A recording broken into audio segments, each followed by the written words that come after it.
दोस्तों, ये मूवी है दो ऐसे दोस्तों की जो के साथ में ये कसम खाते हैं कि वो कभी भी एक दूसरे से प्यार नहीं करेंगे, लेकिन उसके अलावा वो दोनों साथ में सब कुछ करेंगे। आखिर वो दोनों साथ में ऐसा क्या करते हैं, आइए देखते हैं। तो मूवी की शुरुआत में हम इस मूवी के मेन कैरेक्टर डैलन को देखते हैं, जो कि अपने ऑफिस में काम कर रहा था, लेकिन तभी उसे उसकी गर्लफ्रेंड का कॉल आता है और वो उसे मिलने के लिए बुलाती है। उधर दूसरी तरफ हम इस मूवी के एक और मेन कैरेक्टर जैमी को देखते हैं, जो कि अपने बॉयफ्रेंड का वेट कर रही थी। डैलन यहाँ पर लॉस एंजलिस में रहता था, वहीं जैमी न्यूयॉर्क में रहती थी। इसके बाद हम देखते हैं कि जब वो दोनों अपने अपने पार्टनर से मिलते हैं तो डैलन की गर्लफ्रेंड उससे ब्रेकअप कर लेती है और जैमी का बॉयफ्रेंड जैमी से ब्रेकअप कर लेता है। अब ब्रेकअप की वजह से वो दोनों काफी उदास हो जाते हैं और ये फैसला करते हैं कि अब से वो कभी भी रिलेशनशिप के चक्कर में नहीं पड़ेंगे, अब से वो हमेशा सिंगल रहेंगे और खूब मौज मस्ती करेंगे। इसके बाद हम देखते हैं कि जैमी HR की पोस्ट पर काम करती थी और वो लोगों को जॉब के लिए रिक्रूट करती थी, इसलिए वो डैलन को GK मैगजीन कंपनी में इंटरव्यू देने के लिए न्यूयॉर्क बुलाती है। असल में डैलन अपने काम में बहुत अच्छा था, इसलिए जैमी चाहती थी कि डैलन किसी भी हालत में GK मैगजीन में काम करे और डैलन को इस कंपनी में लगाने के बदले GK मैगजीन वाले उसे अच्छा खासा कमीशन भी दे रहे थे।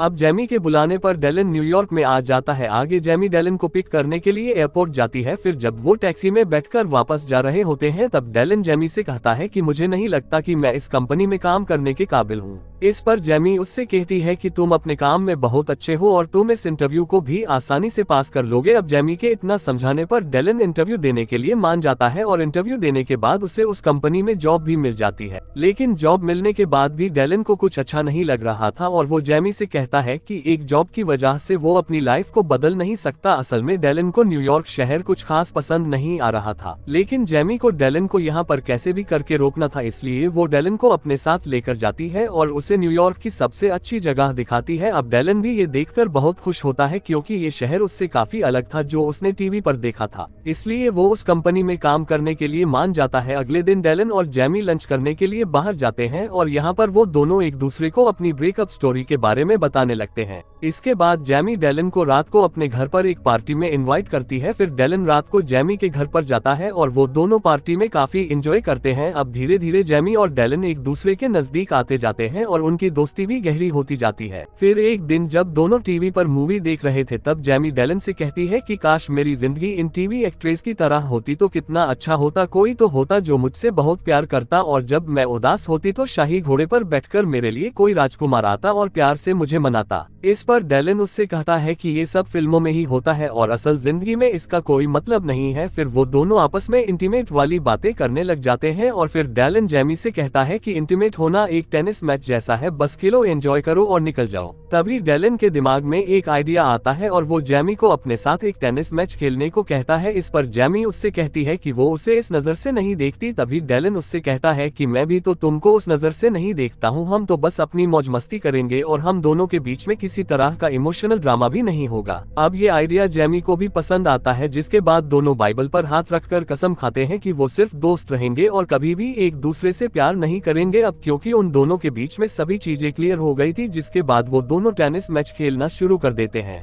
फिर हम देखते हैं कि काफी दिन गुजर जाते हैं और वो दोनों दिन रात सुबह शाम सिर्फ टेनिस मैच खेलते रहते थे। वो दोनों इतना ज्यादा मैच खेलते थे कि उन दोनों के बीच में बाकी चीजें ओकवर्ड होने लगती है और कुछ दिनों तक वो दोनों एक दूसरे से बात भी नहीं करते। कुछ दिनों बाद वो दोनों एक पार्क में मिलते हैं, जहाँ पर जैमी डैलन को बताती है कि उसे ऐसा लगा था कि सिर्फ टेनिस मैच खेलने से उन दोनों की दोस्ती में कोई फर्क नहीं पड़ेगा, पर मुझे ऐसा लगता है कि इससे फर्क पड़ रहा है, इसलिए अब हमें ये सब बंद कर देना चाहिए। पर अगले ही दिन वो दोनों अपने आप को रोक नहीं पाते और फिर से टेनिस मैच खेलना शुरू कर देते हैं। अब ऐसे ही कुछ दिन और निकल जाते हैं और ये दोनों दिन रात सिर्फ टेनिस मैच खेलते रहते हैं। फिर एक दिन मैच खेलने के बाद जैमी डैलन से कहती है कि मुझे ऐसा लगता है कि मुझे बॉयफ्रेंड बना लेना चाहिए और हमें अब ये मैच खेलना भी बंद कर देना चाहिए। इसके बाद दोनों घूमने के लिए एक पार्क में जाते हैं, जहाँ पर जैमी को एक लड़का पसंद भी आ जाता है। फिर वो उससे बात करने के लिए उसके पास जाती है और कुछ देर बात करने के बाद वो उससे उसका नंबर ले आती है। अब इन दोनों के बीच में डेटिंग होना शुरू हो जाती है और वो लड़का जैमी को बताता है कि वो एक डॉक्टर है और वो छोटे बच्चों का इलाज करता है। अब कुछ दिनों तक तो ये दोनों एक दूसरे को डेट करते हैं और फिर एक रात जैमी और डॉक्टर भी साथ में टेनिस मैच खेल लेते हैं। लेकिन फिर अगले दिन डॉक्टर बिना बताए जैमी को छोड़कर वहाँ से जा रहा होता है, लेकिन जैमी उसे देख लेती है। फिर उसके पूछने पर वो डॉक्टर उसे बताता है कि वो उसके सपनों का राजकुमार नहीं बन सकता। अब ये सुनकर जैमी को बहुत गुस्सा आता है और वो उसे गालियाँ देकर वहाँ से भगा देती है। इसके बाद जैमी डैलन के पास आती है और उसे उस डॉक्टर के बारे बारे में बताती है। इस पर डेलन उससे कहता है कि वो डॉक्टर तो एक नंबर का हरामी निकला और तुम्हारा इस्तेमाल करके वहाँ से चला गया। इसके बाद डेलन जेमी को बताता है कि वो इस वीकेंड पर अपने घर लॉस एंजलिस जा रहा है और अगर जेमी चाहे तो वो भी उसके साथ चल सकती है। अब पहले तो जेमी उसे मना कर देती है, लेकिन डेलन के फोर्स करने पर वो मान जाती है। इसके बाद दोनों डेलन के घर लॉस एंजलिस आ जाते हैं, जहाँ पहुँचने पर डेलन के डैड और उसकी सिस्टर डेलन और जेमी को साथ में देखकर बहुत खुश होते हैं। यहाँ पर हमें ये भी पता चलता है कि डेलन के डैड को अल्जाइमर नाम की एक बीमारी है, जिस वजह से वो चीजों को बार बार भूल जाते हैं। इसके बाद हम देखते हैं कि जेमी और डेलन की सिस्टर आपस में बातें कर रही होती है, जहाँ पर वो जेमी को डेलन के बचपन की फोटो दिखाती है। अब रात को डेलन के अंदर के अरमान फिर से जागने लगते हैं और वो चुपके से जेमी के कमरे में टेनिस मैच खेलने आता है। इस पर जेमी उससे कहती है कि हमने पहले ही डिसाइड कर लिया था कि हम फिर कभी भी टेनिस मैच नहीं खेलेंगे, लेकिन फिर भी डेलन उसे मैच खेलने के लिए मनाने की कोशिश करता है और फिर कुछ देर तक बातें करने के बाद जेमी भी मैच खेलने के लिए मान जाती है, जिसके बाद वो दोनों टेनिस का एक पूरा टूर्नामेंट खेलते हैं। अब अगली सुबह जब सभी साथ में ब्रेकफास्ट कर रहे होते हैं तो वहाँ पर हम देखते हैं कि जेमी का बिहेवियर थोड़ा बदला हुआ लग रहा था। वो डेलन को पसंद करने लगी थी और उसकी फैमिली भी उससे बहुत पसंद आ गई थी। फिर शाम को डेलन और उसकी सिस्टर आपस में बातें कर रहे होते हैं, तभी डेलन की सिस्टर उससे पूछती है कि अब हम जेमी से कब मिल पाएंगे, तो डेलन उससे कहता है कि मुझे नहीं पता। इस पर उसकी सिस्टर उससे पूछती है कि क्या तुम्हारे और तुम्हारी गर्लफ्रेंड के बीच में झगड़ा हुआ है, तब डेलन उससे कहता है कि जेमी मेरी कोई गर्लफ्रेंड नहीं है और हम दोनों सिर्फ दोस्त हैं। डेलन उससे ये भी बताता है कि मैं जेमी को कभी भी अपनी गर्लफ्रेंड नहीं बना सकता, क्योंकि वो बहुत ज्यादा इमोशनल है और उसका दिमाग भी खराब है। अब उनकी बातें यहाँ पर जेमी भी छुपकर सुन रही होती है। जिसके बाद रात को जब सभी डिनर कर रहे थे तभी जेमी वहाँ पर आती है और उनसे कहती है कि मुझे किसी काम की वजह से वापस न्यूयॉर्क जाना पड़ेगा। असल में उसे डेलन की बातों का बहुत बुरा लगा था, इसलिए वो वापस जा रही थी। यहाँ पर डेलन की फैमिली उसे रोकने की बहुत कोशिश करती है, लेकिन जेमी नहीं रुकती। फिर कुछ दिनों बाद डेलन भी वापस न्यूयॉर्क चला जाता है, जहाँ पर वो जेमी से कांटेक्ट करने की बहुत कोशिश करता है, लेकिन जेमी उससे कोई भी जवाब नहीं देती।